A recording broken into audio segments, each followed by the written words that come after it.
Skeleton Crew has come to an end, and it might have been what Star Wars needed. What's going on, guys? I'm Chris, and welcome back to another video. So I sit here having just watched the final episode of Skeleton Crew, the 8-episode Star Wars Disney Plus show. So having seen the entire season, did it deliver? I'm gonna talk about that in a second, but before I do, hit that like button, comment down below your thoughts on Skeleton Crew, that finale that just dropped. What were your thoughts on that episode? And of course, subscribe and hit that notification bell to help reach my goal of 150,000 subscribers here on the channel. It will mean a lot. Let's just get down to business. Skeleton Crew, to me, is a show that Star Wars needed, and I'll probably say that a couple more times here, and the reason I say that is because it felt fresh and it played it safe. And sometimes in life, you just gotta go back to the basics, all right? The last Star Wars Disney Plus show we had prior to this was The Acolyte. Not only was that critically panned and the fans hated it, but it was widely just bashed by most people, and it also conflicted with existing lore, so it just kind of pissed a lot of people off in various ways. And so The Acolyte, kind of a disaster if you really think about it. So the next project we get in a galaxy far, far away post The Acolyte is Skeleton Crew. And you know, I think myself and many of you watching this show or this video really probably had bottom of the barrel expectations. For me, I wasn't sold by the marketing. I was like, oh my gosh, I have to endure another Star Wars show. Isn't it just sad that I reached that point in Star Wars and my fandom with the show, and that I have to, you know, get myself up to watch something? That used to be no issue. I would be over the moon excited years in advance for new Star Wars movies. I look at the sequel trilogy, for example, but now it's like, oh, here we go again. Well, this show went back to the basics, and sometimes that's what you gotta do to have a reset. You gotta get a confidence layup in basketball terms, and to me, Skeleton Crew was a confidence layup. It was a, hey, let's go back to square one here. Let's get everyone back on board with this simple adventure, and that's exactly what this is. The entire show plays out a lot like some of these 80s adventure films with kids. A lot of the comparisons have been made to The Goonies. Some people saying, oh, it's like Stranger Things. I mean, at that point, we're just saying, oh, anything with kids is like Stranger Things or The Goonies, and so it's kind of basic to say that, but at the same time, it's clearly taking inspiration from The Goonies, at least, and so I have to acknowledge that. But it's just funny how every time, you know, something new comes out, everyone's like, oh, this project is like this project, you know? That's just the way of the world. Like when Totally Killer came out, it's Back to the Future and Scream. Fair enough. That is a good point, and I agree, but it's just funny how, like, that's the thing when a new project comes out. Oh, it's this meets this, and that's just the world we live in. Anyway, that's so beside the point.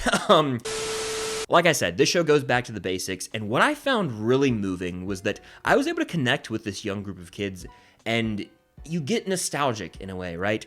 We all were growing up as kids playing out in the yard or had a group of friends when we're, you know, 10, 11, 12 years old, and you have the tightest bond in the world with some of these friends, and you think they're going to be lifelong friends. Well, you find out that's not the case. This show shines a light on that early friendship in life when it's like things are like life and death. Everything is just, you know, definitive, and this is set in stone, and this is going to change the course of the world as we know it. And you just dramatize everything because you're a kid and you don't know better, and you haven't really lived the real world. You haven't been out there and had life experience. So seeing these kids who are sheltered on this planet at Adam, and them over the course of the show, you know, get looped into this adventure where they find a ship and really experience life outside of a sheltered environment for the first time. It's a story that I think is relatable because of that, because I remember growing up, I was kind of a sheltered kid, and then when you get older and see the world, you're like, whoa, this is actually how things work. People have this perspective, and so it was fascinating to see.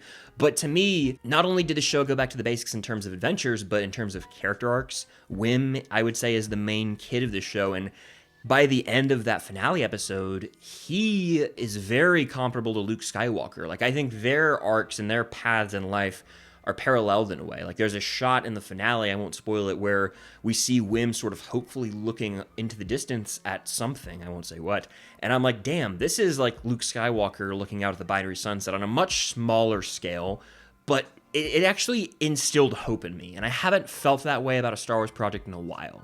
Now again, Skeleton Crew is not without its flaws, I'll talk about some of those in a second, but just to feel hopeful and excited in a Star Wars project, like, that's kind of a basic requirement of Star Wars, is to make you feel something, to move you emotionally. And there were some moments in that finale that kind of did that, whether it be the classic Star Wars score. I mean, I know it wasn't the exact notes, but there were some tracks in there that sounded Star Wars. There were some, speeder chases, and it just felt very Return of the Jedi on Endor at times. And so I was like, there's some classic Star Wars here. I feel it. It stirred something up inside of me that I thought might have been dormant forever. So yeah, I can say I always have a love for Star Wars, and this show kind of reminded me of that in a way. And big picture, I'd say Skeleton Crew was harmless fun. It didn't damage any Star Wars lore. It's not introducing some new concept that completely shifts our perception of the Star Wars universe or Jedi or Sith. None of that stuff. It's just harmless fun for the whole family. It's wholesome, really. And I feel like if I was 10, like, for example, if I was 10, 11, 12 when this came out, and I would be in love with it. I already grew up loving the prequels, the originals.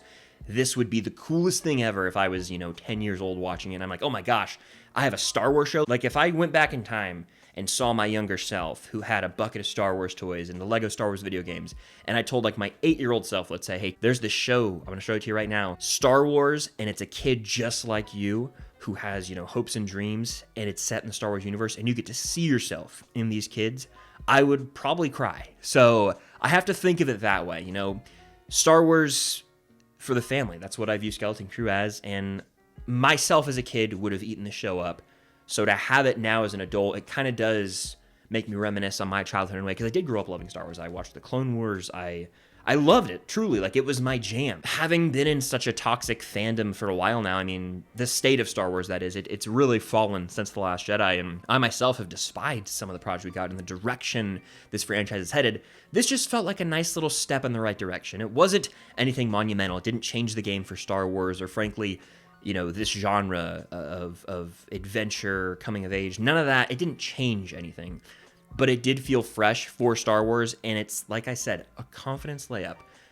A stepping stone in the right direction. Now let's build off this and make another project like that. And then eventually regain the trust of the audience and make Star Wars fun, fresh, exciting, awe-inspiring again. I feel like we've kind of lost all these things, and as of late, a lot of Disney Plus products have felt more like just content that we watch, and that's that, as opposed to an actual experience that we take something away from, like the first 2 seasons of The Mandalorian, like Andor. So this, I think, is a step in the right direction. Jude Law is the most famous actor in the series by far, and he plays, I think the name is Jad Na Wood. I could be mispronouncing that, but he's like a pirate who is a Jedi, or is he not? You gotta watch the show and find out. Jad Na Wood. Apologies if I mispronounced that.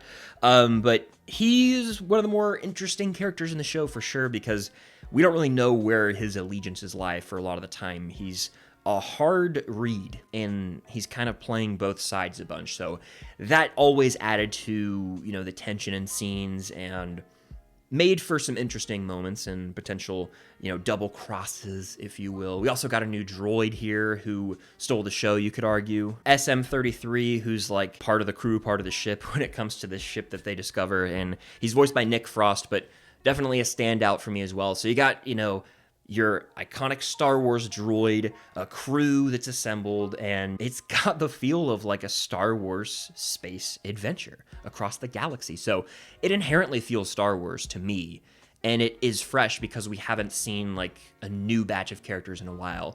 A lot of times the projects are tied down to the Skywalker saga or prequels that set up this or this, and Skeleton Crew is a fresh new batch of characters on an adventure. Everything kind of comes full circle by the end. They could do a season 2, they could end it where they ended it, and it's satisfying. But I do think that there are still some issues with the show. It's not like anything, that tanks it for me, because I'm overall positive on it.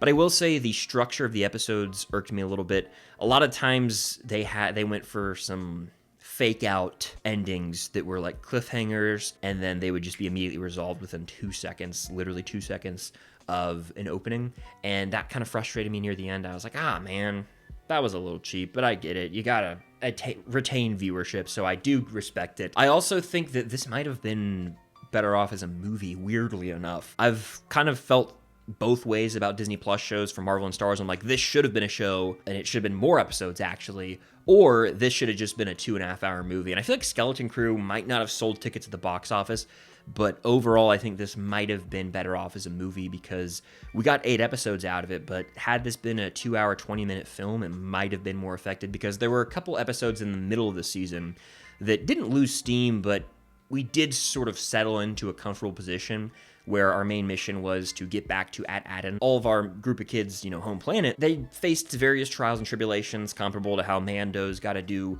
side quests so that he can ultimately reach his main goal in The Mandalorian, right? Well, that's kind of what we're doing here with this crew. Make a pit stop here, and they got to interact with these people here so they can get this in order to maybe get back and reach their home planet. So it could get a little repetitive, I will say, but that's not that big of a deal. I'm used to that in Star Wars sometimes, especially, like I said, in Mando even. So while Skeleton Crew plays it safe and was fun for the family, it wasn't like it blew my mind, but I'm not really sitting here thinking it had to. All right, this is just a small step in the right direction for Star Wars. It stirred something up inside of me emotionally, and I can't say a Star Wars project has done that in a while, so I'm here for Skeleton Crew. It was fun, it was delightful, and it really is just kind of carefree, enjoyable Star Wars media, something we haven't had in a while. And anytime a Star Wars project follows a highly divisive, panned project like The Acolyte or, say, The Last Jedi or The Rise of Skywalker, usually you just feel better about it, even if in the moment it's actually not all that. It's just like, well, it can't get much worse than that. It's like if you watch your favorite sports team the bed and get annihilated, and then the next week they come out and win, but it's, not even that impressive. You're like, well, it's a win. It washes the bad taste out of your mouth. I'll take it. That's kind of where I'm at with Skeleton Crew. Fun, enjoyable. Will I go back to it? Maybe not, and that's okay. I just think for the purpose this show served, it was effective. It knew what it was. It paid homage to, like I said, those 80s films like E.T. or Goonies, Stranger Things vibes, maybe, but still fun. And that's what I want from Star Wars. Fun, and I want to feel something. And I feel like that by the end of the finale, I actually did. And it's been a while since Star Wars has made me feel happy and hopeful. And that's kind of the basic requirement of Star Wars to me.